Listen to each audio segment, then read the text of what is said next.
The market is down. If you are investing in mutual funds, should you be scared? For this edition of our video series, I have one of the best experts in mutual fund investing in history. Guys, meet Randall Chongson. Hindi man, walang warning to. Okay, so what's your question again? I was doing something else. The market is dropping. Okay. So as the market is dropping, you're investing in mutual funds. Should you be scared? Well, honestly, you should be concerned. No? I mean, any reversal should be a cause of concern. But scare is another way. Kasi I think when you're investing in mutual funds, you need to, or UITF, or whatever pooled fund it is, you need to understand that these things happen. It's how the market behaves. It goes up, it goes down. Since these investments are market-driven, they're market products, no? Depending on the mangyayari sa market. So these things will always happen. Now, if you're investing in the mutual funds and your objective is long-term, say retirement or education of your kids, and you have like a baby, then these things will always happen. But generally speaking, the markets go down, but the market goes up. So you don't have to, while you're concerned, you don't have to be scared, because if your objective is long-term, say 5, 6, 8, 10 years, 20 years, then these things will always happen, but generally it's gonna go up. The question of a lot of people now is this: they came in 8.5, 8.9, index was up, everyone's optimistic. Now it's down. A lot of people are thinking it can even go lower. I actually think it can go to 7,400, or if 7.4 does not hold, it might even go lower than that. For those who came in at the highs, what should they do? Well, depends on some people are really passive, Marvin. As in, when I invest, I don't worry about it, then you're gonna be okay. Some are very aggressive. Even if it's, I noticed that even for mutual funds, UITF, people time it, which I don't recommend, because parang that makes you do a lot of things that you're not supposed to do. Some people have a hybrid, like me in my case, no. Siguro what I do is that I normally invest regardless of where the market is, because it's my objective, no. But when the market does reversals like what's happening today, and I have extra money, I probably would want to take advantage of the low market today and invest more. Here's another interesting question. What would be more prudent when the market is dropping? Their money, they shift it from equity funds to bond funds, or equity funds to balance funds, or they just top up na lang? Ako, personally, I don't recommend that kind of a strategy, because pooled funds are fund managers. You're not supposed to manage the fund managers, no? These things. And all goes back to your objective. Kasi it's very dangerous for you to time the market, because nobody can time the market.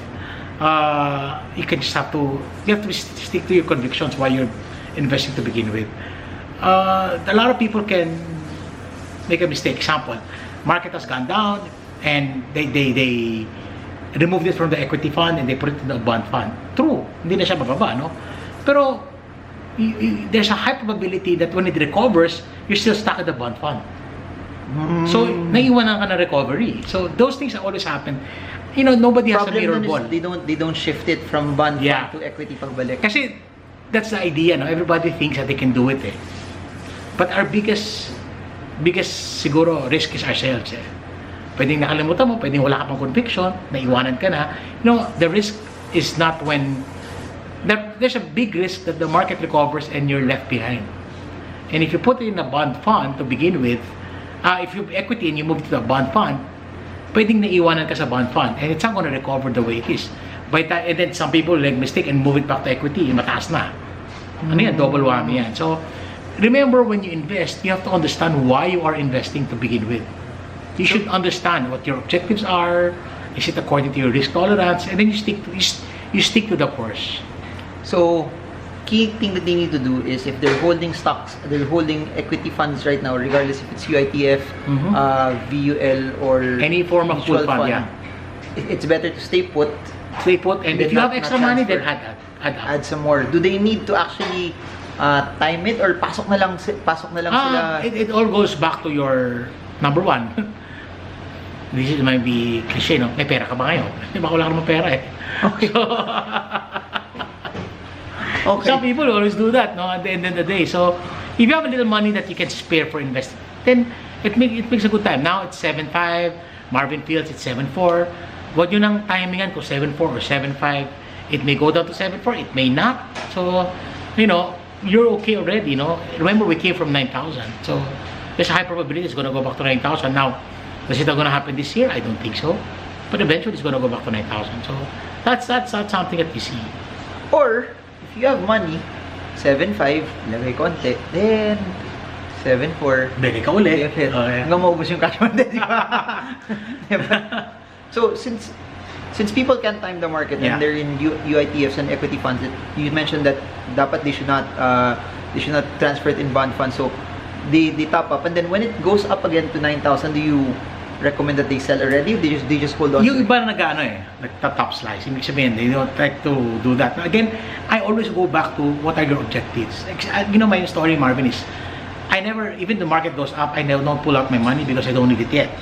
I pull out the money when I need it, and most of the time the market has been good to me, and that's why I tell a lot of people. Because to begin with, if you're investing in something like a mutual fund, a UITF, you need to understand the nature. It's not buying stocks that you trade, that you buy low, sell high. I mean, it's not. I mean, it's really about something that will allow you to hit your goals and so forth and so on. All right, so that's it. Pahabol na question. I'm sure a lot of people want to know this. What's your secret in losing weight? I follow Marvin. Ano lang, I just able to remove things that are not good for me. Sugar and carbs. Sugar and carbs. So, what can they expect for Icon 2018? Well, you can expect Marvin. Boom! We're in my house and somebody's cleaning. Okay. So basically, pinggan moment. So ano yun? A lot. No, there's great speakers. We have Rex Mendoza, we have Dodo, we have the premium speakers. Then we have new speakers that can show about entrepreneurship and other things. We talk about the stock market, talk about the economy, talk about businesses, property, anything that will help you build your wealth. Alright, so that's May 26, 2018. Link is below. Just to see, parang meet and greet na yan for all of you guys who want to see Mr. Chong and Mr. Marvin. May 26, Icon 2018, Samsung Hall. Right, see you all there. Bye. Boom!